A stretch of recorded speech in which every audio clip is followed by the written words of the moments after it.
So what does it mean for this symbol to emerge from, the feminine symbol, let's say, to emerge from chaos? Well, this picture, this is a picture of Venus, the goddess of love, right?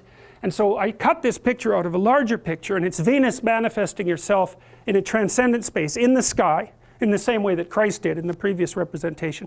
And she has rays coming off her, and there's all these men who are knights kneeling in front of the image. Well, what does that mean? Well, it means that men use the image of female perfection to motivate themselves.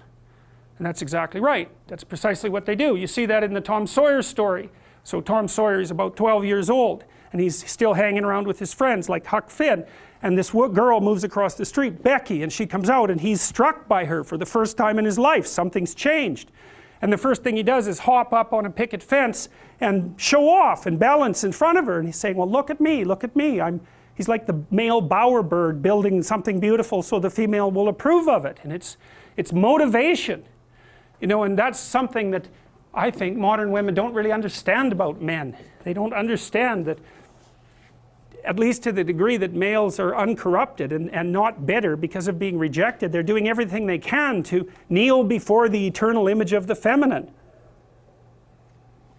and try to make themselves worthy. That's the chivalry story, right? That's what you should encourage in your partner. So out of chaos emerges this first form. It's the feminine form. It's partly the form that represents novelty as such.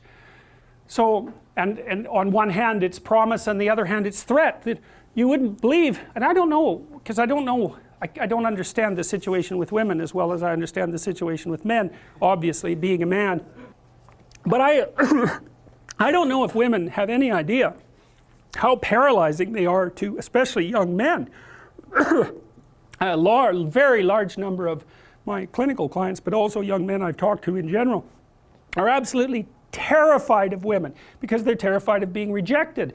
And the terror exists in precise proportion to the attraction to the woman, which is a horrible paradoxical situation to be in. It's often why men make such fools of themselves in front of women that they're attracted to. It's because, first of all, they don't see the woman that they're attracted to, because what the hell do they know about her? They don't see her as an individual.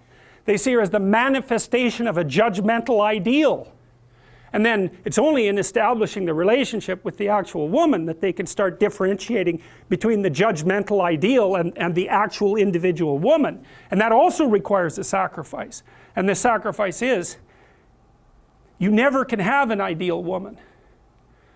So to have a relationship with any woman, you have to sacrifice the relationship with the ideal woman, and you have to see the individual woman and separate her from the ideal. And that's the same thing that happens to the hero in Sleeping Beauty, right? He sees the evil queen who actually turns into the dragon of chaos, and it's not until he can defeat her that he can establish a relationship with the actual princess. And that's exactly the case.